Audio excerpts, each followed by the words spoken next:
todos e todas. Eu me chamo Gustavo Nascimento de Souza, sou aluno do curso de bacharelado em Filosofia da Universidade Federal do ABC e bacharel em Ciências Humanidades pela mesma instituição. O texto que eu vou apresentar, ele foi resultado de uma avaliação, de um trabalho de avaliação para a disciplina de problemas metafísicos, cursados no ano passado, com a professora Michaela Bourdignon. E ele aborda basicamente a questão da dialética na seção correspondente ao ilícito da filosofia do direito de Hegel e como que é possível compreender o método empregado por Hegel utilizando uma leitura um pouco mais atenta das determinações e dos aspectos sistemáticos presentes nessa etapa do desenvolvimento da filosofia do direito.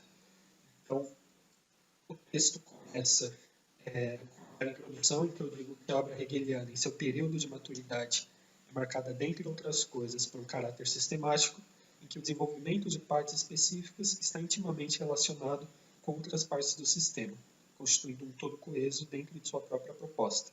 O seu sistema pode ser dividido, de maneira geral, em 3 partes: a ciência da lógica, a filosofia da natureza e a filosofia do espírito. Uma marca, seu sistema, presente nas 3 partes, é uma determinada acepção própria de filosofia, a qual permeia seus diferentes momentos e que leva consequentemente ao método adotado por Hegel para o desenvolvimento de todas as partes de seu sistema.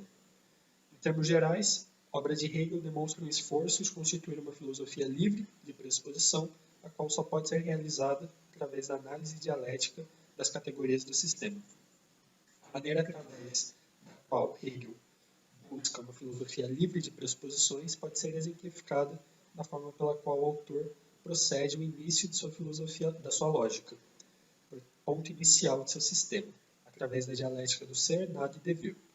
De forma geral, esta passagem da doutrina do ser demonstra o funcionamento da dialética hegeliana, que surge no decorrer de uma análise que pretende ser livre de pressuposições quanto ao método e objeto.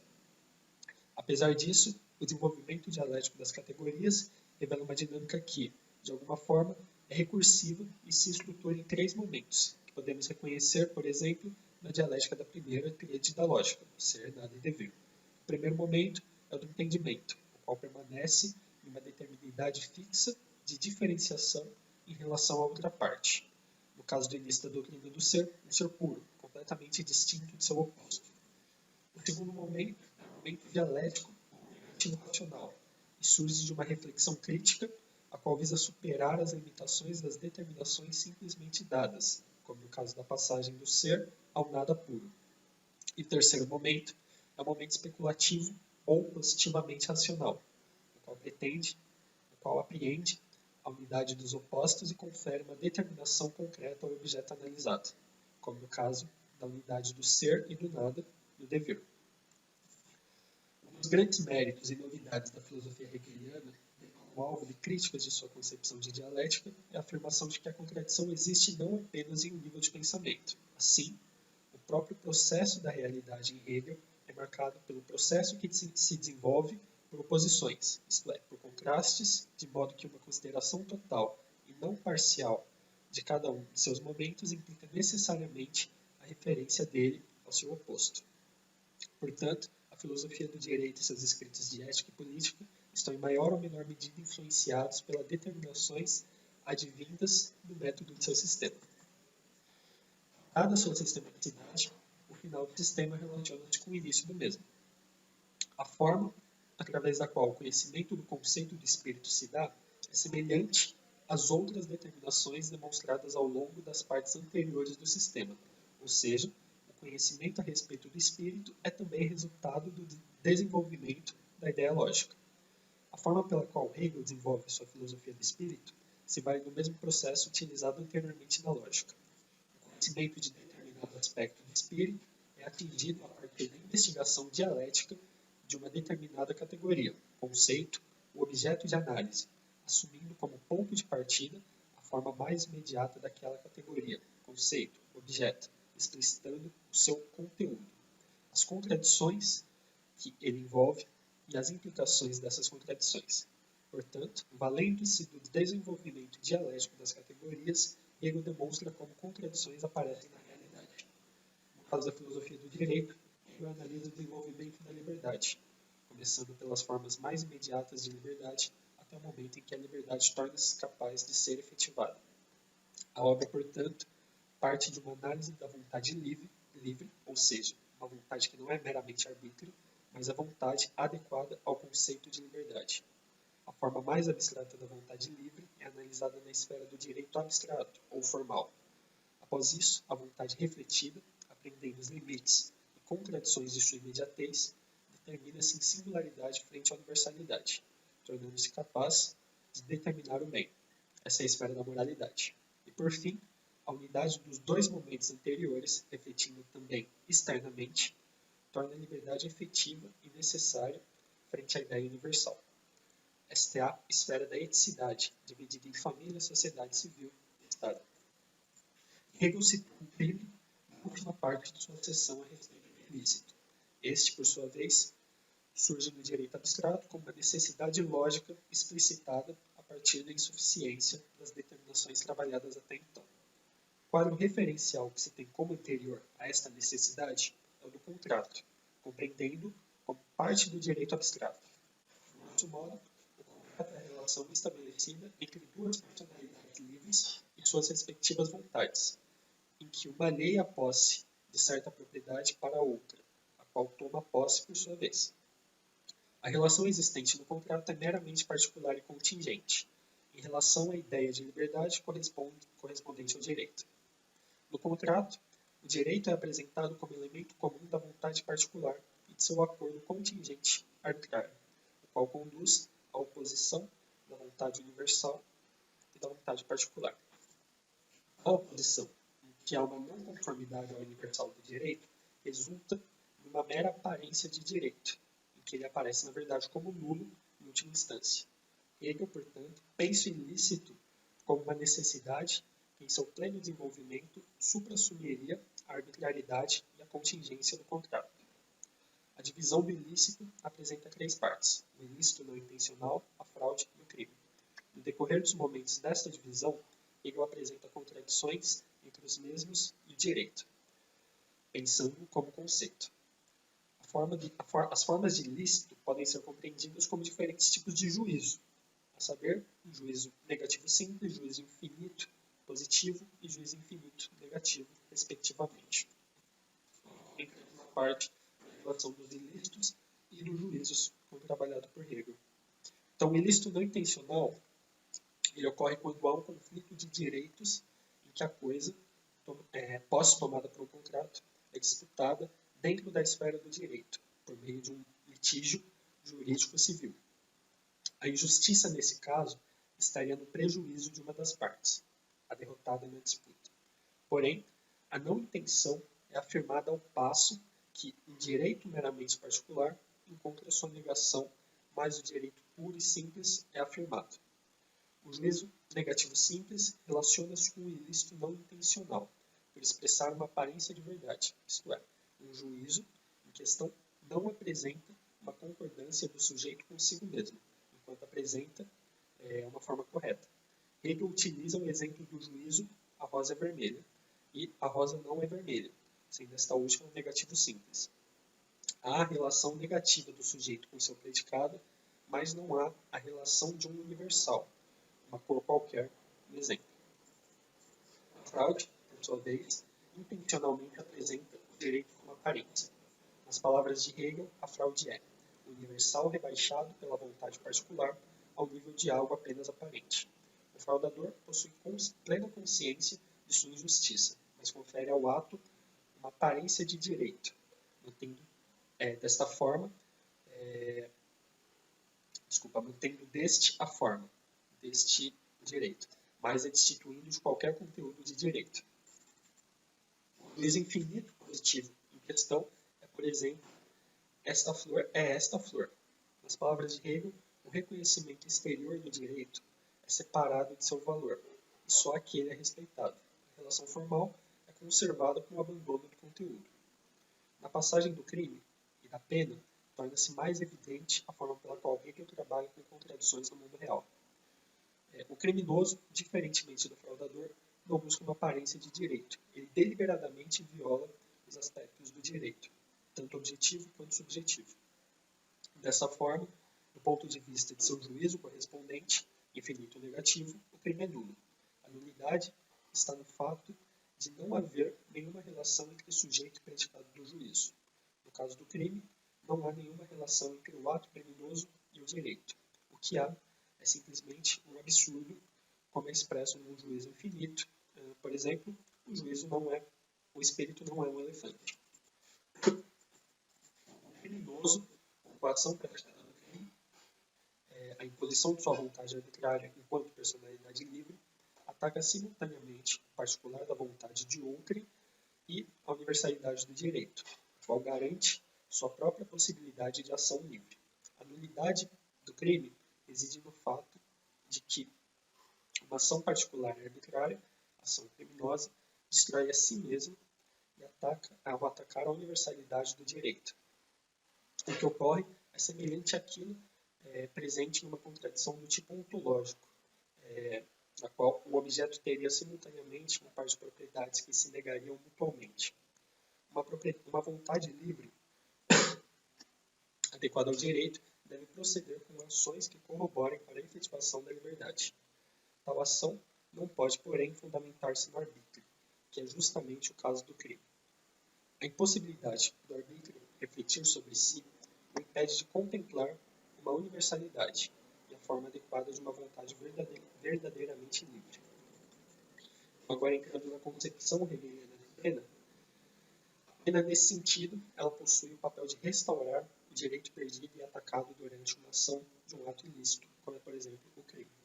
É possível distinguir duas justificações clássicas para as penas, às quais Hegel renuncia ao formular sua própria em sua filosofia do direito. Justificações variam de acordo com a relação existente entre o direito e o objetivo buscado através da pena proposta.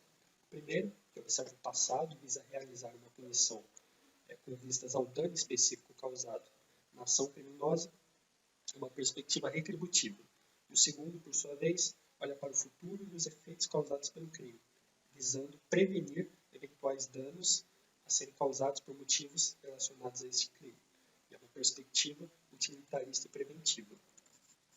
A crítica realizada por Hegel à perspectiva utilitarista tem um foco especial na maneira pela qual a racionalidade da ação do criminoso é considerada nesta perspectiva, bem como na justificativa fornecida para a pena deste tipo. Em linhas gerais, a perspectiva utilitarista da pena, segundo Hegel, é fundada na ameaça, de forma a basear-se não em uma justificativa racional, mas em uma posição paternalista, que afirma quais são as ações possíveis de pena, sem necessidade de um exercício racional para sua dedução. Nas palavras do autor, ao criticar a concepção de pena de Feuerbach, o direito e a justiça devem, no entanto, ter seu lugar na liberdade e na vontade, não na falta de liberdade a qual se dirige a ameaça. A perspectiva utilitarista promove um estranhamento entre a pena e o criminoso, ao abstrair a racionalidade da ação criminosa no processo de imposição de uma correção desejada, a qual não é eventualmente realizada por uma resistência surgida do descompasso existente entre instâncias envolvidas, isto é, a vontade racional e uma imposição não racional, calculada na ameaça. Ele destaca, nesse sentido, a racionalidade da ação criminosa executada. Isso não significa, porém, uma escusa do crime em si. Pelo contrário, implica a pena na ação criminosa realizada como intrínseca à ação. A ação criminosa ataca diretamente o direito, no sentido do direito conceitual hegeliano, ao passo que a vontade do criminoso viola a liberdade da vítima. A maneira de restituir o direito após uma ação criminosa é a pena adequada, que leva em conta a racionalidade da ação e da vontade do criminoso, que, embora dotada de certa razão, procede de maneira equivocada frente ao conceito, ao colocar-se como universal frente à vontade da vítima e do direito. A crítica à função retributiva da pena vai no sentido de afirmar que tal perspectiva é, em última instância, uma forma de vingança, não de justiça do ponto de vista do direito. Dessa maneira, aplicando tal perspectiva da pena, não se atingiria uma restituição do direito, ao passo que a injustiça praticada inicialmente seria combatida a partir de outras injustiças, levando a uma cadeia de injustiças com base na vingança perpetrada com a aplicação de tal pena.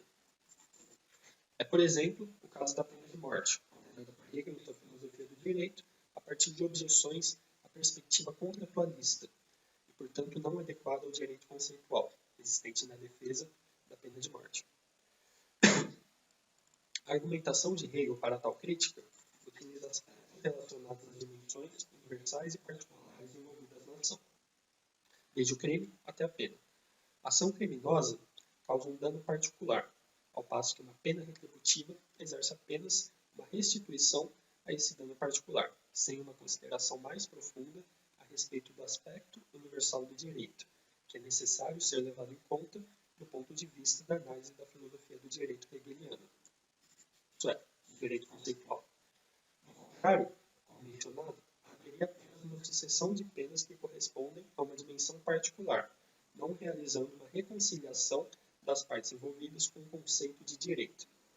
Segundo Hegel, no parágrafo 97 da filosofia do direito, nesse aspecto, a reparação, na medida em que o dano é uma destituição e, em geral, irreparável, é preciso que intervenha, em lugar do caráter qualitativo específico do dano, um caráter universal do dano enquanto valor. A pena, pensada conforme termos da filosofia hegeliana, deve, portanto, considerar a relação entre algo, o direito, e seu outro, o crime. O direito perdido com a coação do crime deve ser restabelecido através de uma segunda coação durante a pena. Hegel trabalha, nesse ponto, com oposições de forma a não priorizar um dos polos, mas analisando dialeticamente a questão das oposições envolvidas. O restabelecimento do direito é realizado através de uma suprassunção da primeira coação, mediante a segunda coação, tornando possível não se ater a uma simples vingança, que atenderia apenas o elemento particular da vítima, mas também o do criminoso, entendendo que sua primeira coação já teria como pressuposta a segunda. Então, por trabalhar com uma primeira coação que é nula frente à universalidade do direito, uma segunda coação que ataca a particularidade do criminoso, do direito do criminoso, desculpem. No restabelecimento do direito, realizado tendo em vista os dois anteriores, é possível relacionar esta passagem com as três partes do processo da lógica, isto é, o entendimento, o dialético e o especulativo. A pena que restabelece o direito vai ser entendida como um juízo de reflexão. Aqui o predicado do sujeito não é mais algo abstrato, como em Esta Rosa Vermelha, em que há a relação do sujeito apenas consigo próprio. O predicado do juízo de reflexão estabelece a relação do sujeito com o outro, como, por exemplo, em Esta Planta Curativa. Da mesma maneira, o restabelecimento do direito mediante a pena estabelece uma relação com outra esfera do direito, possibilitando a passagem à moralidade. Nesta, a vontade realiza uma reflexão dentro de si, possibilitando uma autodeterminação do sujeito. Grosso modo, a vontade anteriormente particular, que abria a possibilidade para o crime, haja visto as falhas do contrato, tornaria-se capaz de realizar uma reflexão interna do bem e do mal, tendo em vista a universalidade não aprendida anteriormente. Agora, uma breve consideração final.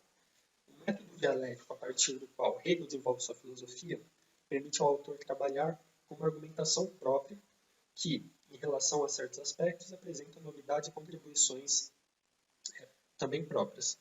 A caracterização de seu sistema filosófico, marcado por este método, é relevante por utilizar certos aspectos, como contradição e o próprio movimento dialético, para além de certas caricaturas, evidentemente, para uma aplicação em campos mais práticos do conhecimento, como percebido no projeto de sua filosofia do direito. E ao utilizar procedimentos e determinações próprias, comparadas no restante do seu sistema, a argumentação e justificação de Hegel entrega algo novo e pertinente para o debate em diferentes áreas, até mesmo não abordadas inicialmente pelo autor. Então, levar em conta o seu esforço de constituir uma filosofia sistemática e livre de pressuposições pode servir para uma melhor compreensão de obras específicas, como no caso da filosofia do direito, e permitir uma avaliação crítica mais honesta quanto à contribuição do autor para a filosofia e sua relevância atualmente.